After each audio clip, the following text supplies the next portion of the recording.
Welcome back to another video guys. இன்றைக்கி நம்ம பார்க்க போகிற bike GT650. After long time வந்து நான் இந்த பைக்கில் உட்காந்து பார்க்குறது, ரிவ்யூ பண்ணுறது எல்லாமே பிஃபோர் 2 years பண்ணியிருக்கேன். பட் இப்போ தான் வந்து இந்த வண்டி கிடச்சிருக்கு. இன்னும் கொஞ்சம் டீட்டெயில்டான ரிவ்யூ நம்ம பார்த்துடலாம்.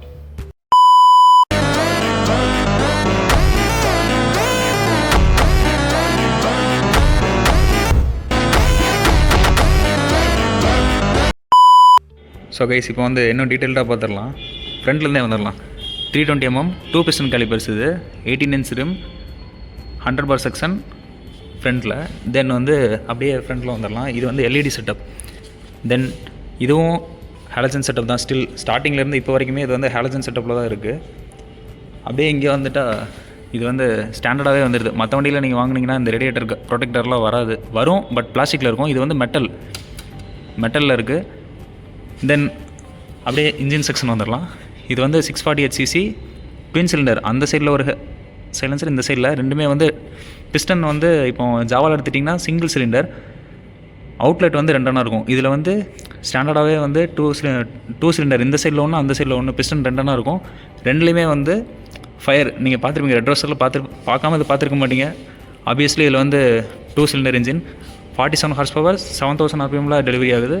தென் இந்த டார்க்கை வந்து ஒரு 5000 அதுலேயே வந்து டெலிவரி பண்ணுறனால இன்னும் லோ எண்ட் டார்க் வந்து பயங்கரமாக இருக்கும்.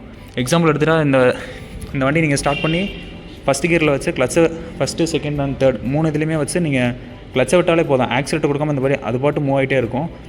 டார்க் இது எங்கே யூஸ் ஆகும்னா, கொஞ்சம் ஹில்ஸ் ரேஞ்செல்லாம் போகிறீங்கன்னா அந்த இடத்துல வந்து இனிஷியலாகவே நீங்கள் ஃபுல் ஆக்சிலேட்டர் த்ராட்டில் கொடுக்க வேண்டாம். ஹாஃப் ஆஃப் த த்ராட்டில் கொடுத்தாலே அது பாட்டு போயிட்டே இருக்கும்.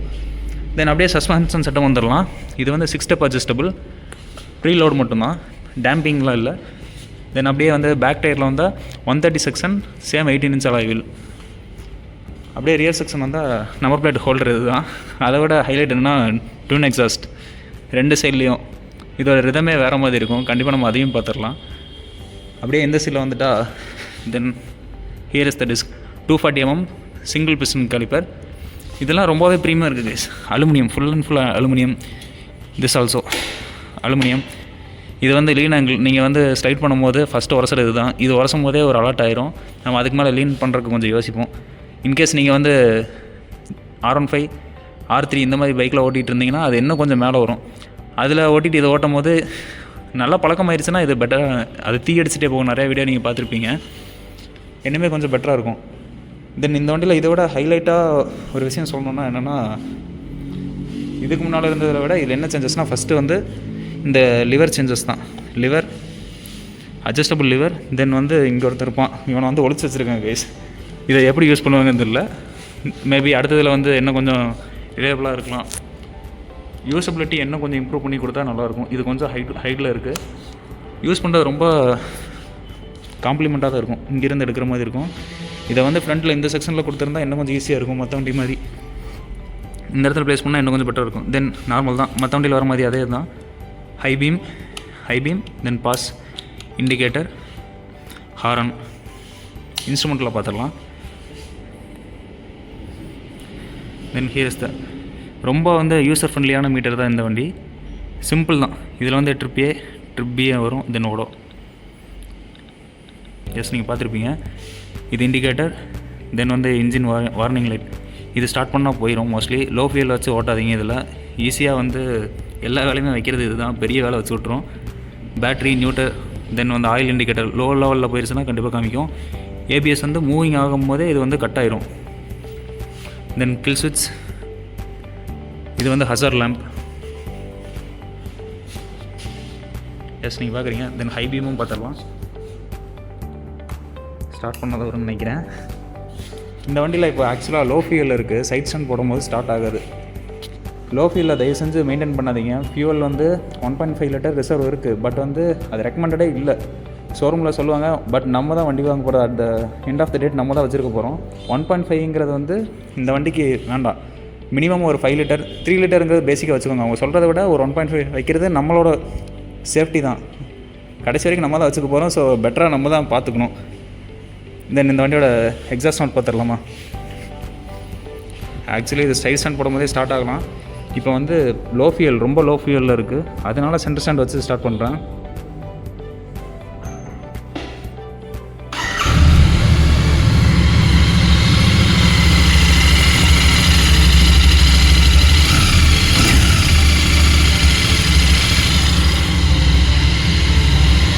ஆக்சுவலி இப்போ வந்து கோல்ட் ஸ்டார்ட்டில் தான் இருக்குது.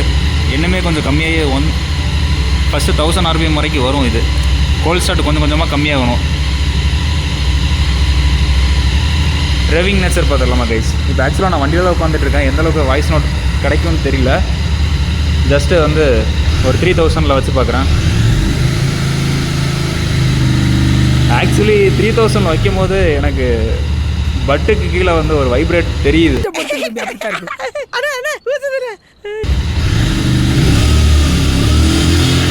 5000 ப்ராப்ளம் இல்லை. ஒரு ஃபுல் எக்ஸாஸ்ட் நோட் மட்டும் நம்ம பார்த்துக்கலாம். ஆக்சுவலி வந்து ஃபியூவல் லோ, அதனால் வண்டி ஆஃப் ஆகிடுச்சு. வேறு ஒன்றும் இல்லை. இதுக்கு மேலே வண்டியை கஷ்டப்படுத்த வேண்டாம்.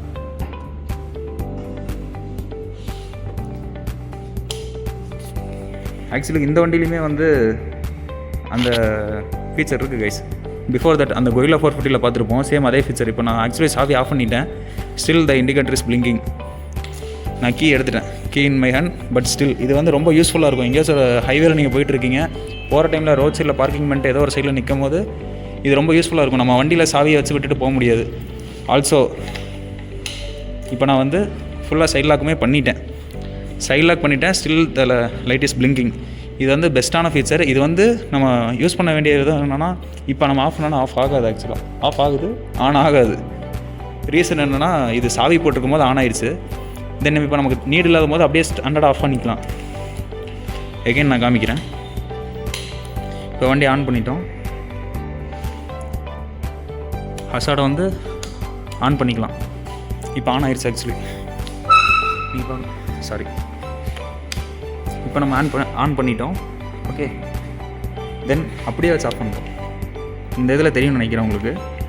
ஆஃப் பண்ணிட்டேன். ஆல்சோ சைட் லாக் எல்லாமே பண்ணிட்டேன். Key in my hand, still is blinking. பெஸ்ட்டான ஃபீச்சர் தான். நம்ம வந்து எல்லா இடத்துலையுமே வந்து பயத்திலே நிறுத்த முடியாதுல்ல. ஹைவேல நிறுத்தும் போது வண்டி இருக்கிறது மோஸ்ட்லி லாரி டிரைவர்ஸ்க்குலாம் அந்த அளவுக்கு தெரியாது.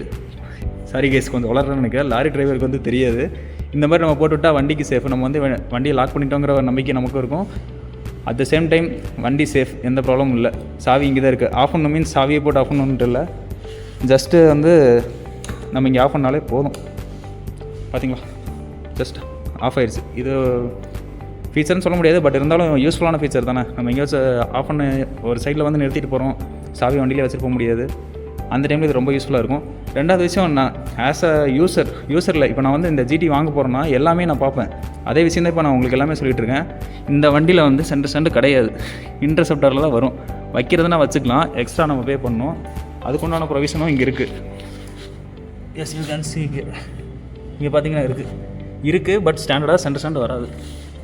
நீங்கள் பேடாக் ஸ்டாண்ட் யூஸ் பண்ணலாம். அப்படி உங்களுக்கு அது வந்து ஒவ்வொரு இடத்துல யூஸ் பண்ணுற மாதிரி உங்களுக்கு ஃபீலாக இருந்துச்சுன்னா பெட்டராக நீங்கள் கொஞ்சம் ஒரு அமௌண்ட்டு சம்திங் ஒரு 1000 வரும்னு நினைக்கிறேன். அவ்வளோதான் வரும். நீங்கள் அதை வாங்கி போட்டிங்கன்னா இது ஸ்டாண்டர்டாகவே இருக்கும். நீங்கள் எங்கே வேணால் சென்டர் போட்டுக்கலாம். இந்த மாதிரி பைக் வச்சு எல்லா இடத்துலையுமே நம்ம இதை யூஸ் பண்ண முடியாது. நீங்கள் இப்போ இருக்க இந்த பொசிஷனை பார்க்கலாம், ரொம்பவே ஸ்லாண்டிங்காக தான் இருக்குது. இந்த மாதிரி இடத்துல நீங்கள் சென்டர் போட்டிங்கன்னா இன்னும் கொஞ்சம் பெட்டராக இருக்கும். சைட் ஸ்டாண்டர்டோட ரிலையபிலிட்டி இன்னும் கொஞ்சம் அதிகமாகும். Also never do this mistake. நீங்கள் வண்டி நிறுத்த போகிறீங்கன்னா சென்டர் ஸ்டாண்டை மோஸ்ட்லி யூஸ் பண்ணுங்கள். இல்லை பெடாக் யூஸ் பண்ணிங்கன்னா தாராளமாக யூஸ் பண்ணிக்கலாம். ஏன் யூஸ் பண்ணணுன்னா, இப்போ இன்ஜின் ஆயில் வந்து சென்டராக தான் இருக்கணும். கோல்ட் ஸ்டார்ட் பண்ணும்போது கீழே சர்க்குலேட் ஆகி அப்படியே மேலே வரும். இப்போ நீங்கள் இப்படி நிறுத்தும் போது இந்த சைடு கிளச் பிளேட், ஆக்சுவலி இது இங்கே என்ன வரும்னு எனக்கு ஞாபகம் இல்லை, மேக்னெட்டிக் ஆயில் வரும்னு நினைக்கிறேன். பேட்டரி ரீசார்ஜ் பண்ணுறது இந்த இடத்துல தான் மொத்த ஆயிலுமே இருக்கும். அங்கேருந்து இங்கே வரும்போது இன்னும் கொஞ்சம் ரிலையபிள் கம்மியாகும். இதே சென்டர் ஸ்டாண்டு போட்டிருந்தீங்கன்னா மொத்த ஆயிலுமே வந்து ஈவனாக நிற்கும். ஸ்டில் இந்த வண்டி எடுத்துக்கலாம். ஃபார் எக்ஸாம்பிள், இப்போ இந்த ஆயில் வந்து நீங்கள் பார்க்கலாம், இங்கே தெரியுதா? இப்போ வந்து இது ஃப்ளாட்டாக இந்த அளவுக்கு ஆயில் இருக்குன்னு ஒரு கன்செப்ஷன் வச்சுக்கோங்க. இந்த மாதிரி அங்கே இருக்காது. இந்த ஆயிலே அந்த லெவலில் தெரியாது அங்கே இருக்கிறதுல. அஸ் யூ கேன் சி இந்த இடத்துல வந்து அந்த ஆயில் இருக்காது. ரீசன் வந்து அது வந்து சைட் ஸ்டாண்டு, சென்டர் ஸ்டாண்டு, இதுதான் பெட்டரான பொசிஷன். உங்கள் இன்ஜின் லைஃப் அதிகமாக்கிற இதுதான் பெட்டரான பொசிஷன். வண்டி நம்ம தான் வாங்க போகிறோம். ஒரு 1000 ரூபா கொடுத்து இதை மாற்றுறதுனால எந்த பிரச்சனையும் வரப்போகிறது இல்லை. ஸோ கண்டிப்பாக அந்த ஒரு சென்டர் ஸ்டாண்டு போட்டுருங்க. மஸ்ட்டு இது ஒன்று பண்ணிக்கோங்க. இதை விட ஹைலைட் என்னென்னா, இந்த வண்டியில் பர்ஃபார்மன்ஸுக்காக நிறைய பேர் நிறைய மாட் பண்ணுவாங்க. அது கம்ப்ளீட்லி ஓன் ரிஸ்க் மட்டும்தான். ரீசன் என்னென்னா, நீங்கள் எக்ஸாஸ்ட் மாற்றும் போது கண்டிப்பாக ஹெட்டில் வந்து ஏதாச்சும் ப்ராப்ளம் வரும். 1 lakh கிலோமீட்டர் வரைக்கும் எந்த ப்ராப்ளம் வரலைனாலும் அதுக்கப்புறம் ஏதோ சின்ன ப்ராப்ளம் ஸ்டார்ட் ஆகும். அந்த மிஸ்டேக் பண்ண முடியாது. ஏன்னா வந்து வண்டி வாங்குறதே சவுண்டுக்காக தான். ஸோ நீங்கள் மாடிஃபைட் பண்ணுறீங்கன்னா BMC air filter, KN air filter அந்த மாதிரி ஒன்று போட்டுக்கலாம். இனிஷியலாகவே ஒன் பிஹெச்பி அந்த மாதிரி இன்க்ரீஸ் ஆகும். அது வந்து குட். இன்ஜின் ப்ரீத்திங் இன்னும் கொஞ்சம் இம்ப்ரூவ் ஆகும். ஆல்சோ நீங்கள் பெட்டரான ஆயில் யூஸ் பண்ணலாம். அது இன்னுமே வந்து ஹீட்டை கம்மி பண்ணி இன்னுமே பெட்டரான ஃபியூல் எஃபிஷியன்சி இருக்கும். இன்ஜின் வைப்ரேஷன் இன்னுமே கம்மியாகும் அப்படி யூஸ் பண்ணும்போது. I hope you like this video. மறக்காமல் நீங்கள் சப்ஸ்கிரைப் பண்ணிக்கோங்க. இன்னும் ஆஃபர் பயங்கரமாக வரும்.